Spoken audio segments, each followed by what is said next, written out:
প্রকৃতিতে ঘটেছে শীতের আগমন, আসতে শুরু করেছে অতিথি পাখি। প্রতি বছরের মতো এবারও ঢাকার ধামরাইয়ের একেডিএল কারখানার জলাশয়ে এসেছে বিদেশি পাখি।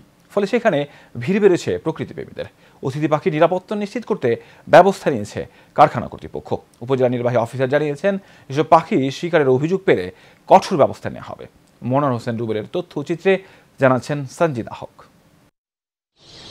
এ যেন পাখির রাজ্য। অতিথি পাখির কিচিরমিচির শব্দে পুরো এলাকা জুড়ে সৃষ্টি হয়েছে মনোরম এক পরিবেশ।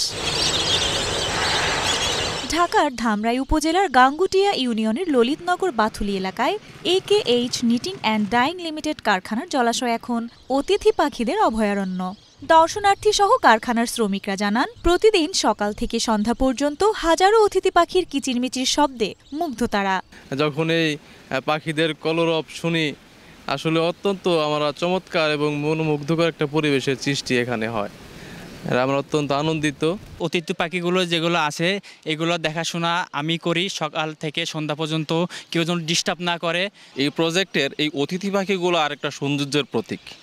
এদিকে অতিথি পাখিদের নিরাপত্তায় কারখানা কর্তৃপক্ষ নিয়েছে বাড়তি নিরাপত্তা ব্যবস্থা। আর উপজেলা নির্বাহী কর্মকর্তা জানান, কেউ পাখি শিকার করলে নেওয়া হবে কঠোর ব্যবস্থা। প্রধান যে বিষয়টি হবে যে এলাকাবাসীর সচেতনতা, তারা যাতে এই ধরনের পাখি শিকার বা পাখির অভয়ারণ্যকে নষ্ট করার জন্য কোনো পদক্ষেপ গ্রহণ না করে। আর আমাদের সরকারের দিক থেকেও আমরা সচেষ্ট থাকবো এবং সেখানে অতিথি পাখি শিকারের বিষয়ে যদি আমাদের কাছে কোনো কমপ্লেন আসে আমরা একটা ব্যবস্থা নেব। গত 3 বছর ধরে শীতের শুরুতেই ধামরাইয়ের AKDL কারখানার জলাশয়ে আসছে অতিথি পাখি। সঞ্জিদা হক, এশিয়ান টেলিভিশন।